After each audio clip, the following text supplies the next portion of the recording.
Sorry, guys. Septum piercing. Anyways. Hi! Hi! Welcome to part 2. Part 2 of the ritual video that we did. We know this is like super long time coming. Mm-hmm. And yes, we are still together. Not like that. And we have a friend joining us tonight. This is a onyx talking skull. It's filled with Kundalini energy. She's pretty intense and she's quite beautiful. But yes, she's joining us tonight. Anyways. Yes. So, we wanted to kind of recap just really briefly what ritual is, how we're defining it in this video, because we want to be really clear.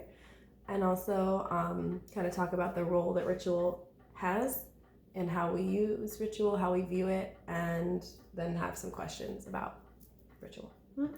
Yeah. So how are we defining ritual? Well, I mean, in the last video we talked about anything like a routine can become a ritual. So it's anything that you have to do in a specific order with a specific set of things at a specific time. You have to do it this way or whatever you're trying to achieve won't work. Mm-hmm. Yeah, and specifically in metaphysical communities, a lot of times there's different spells or rituals for prayer or connecting to our spirit guides. And these are things that a lot of spiritual teachers have a specific way that they do this. And there's kind of a ritualistic tendency that can be viewed as good or bad if it's being judged. And we just kind of wanted to touch on that a little bit because looking at from the outside, you know, we can judge someone else for having too much ritual or not enough ritual. And ultimately the only thing we can judge is ourselves in terms of ritual. Because like good and bad, right, wrong, all of that is super subjective.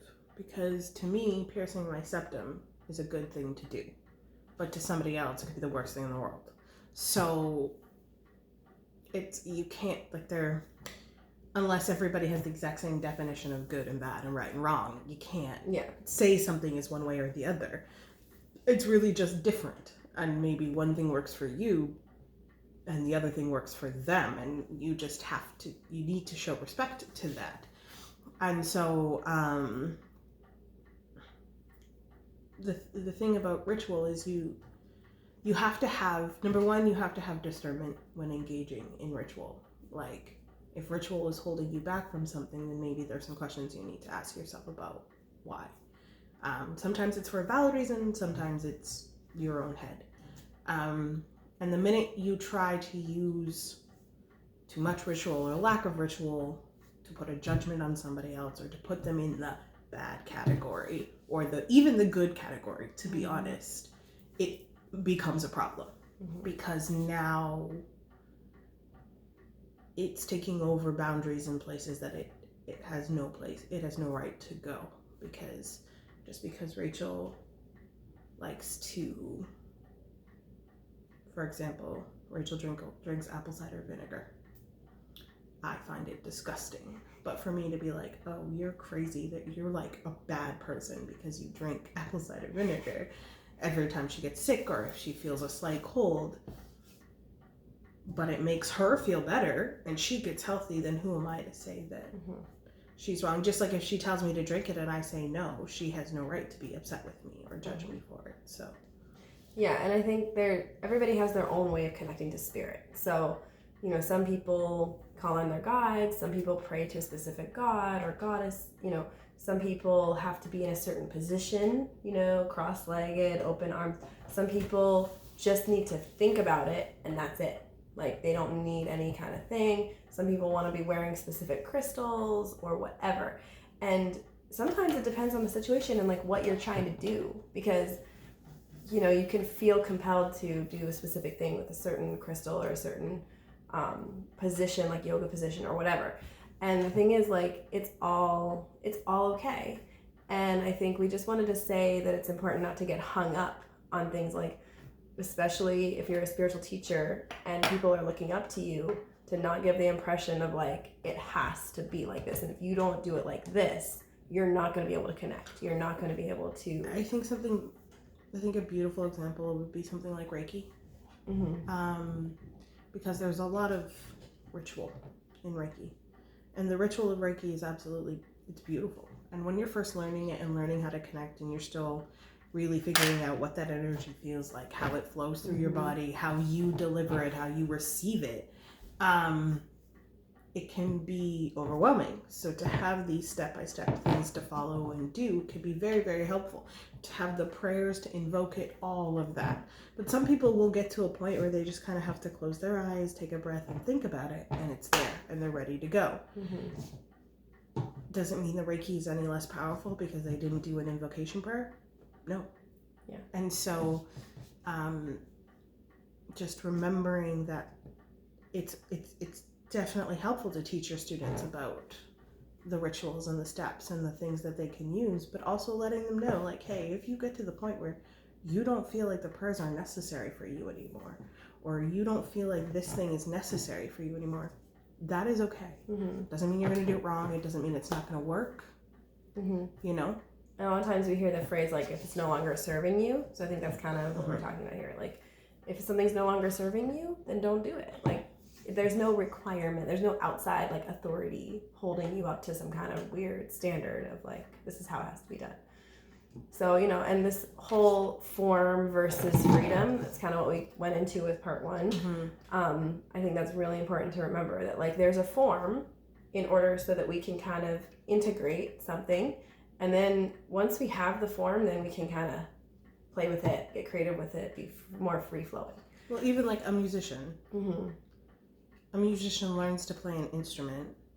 Yeah. And then once he knows how to play it, he just does what he does. Yeah. He's not going to sit down and measure where he sets his hands every single time he picks up the instrument. And it becomes intuitive. Yep. Yeah, so you go from form to intuition. It's like this kind of trajectory. So we have some questions that you could ask yourself when it comes to ritual. One of the questions you could ask is, like, what is the purpose of this ritual? What am I trying to achieve with this particular ritual? And is this going to serve me? Is this practice going to serve me? Another question is there other ways that I could achieve it without this ritual? Like, and if not, why do I believe that? Because that's a big question. Because a lot of times it's your own head.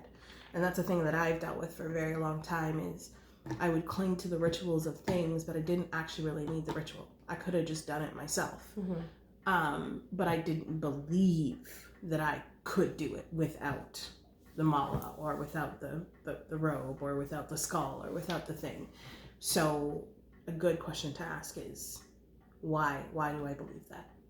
And if, you know, it comes back from a gut intense feeling that is like, no, you need this for X reason, great, and you wait and you do it when you can, right?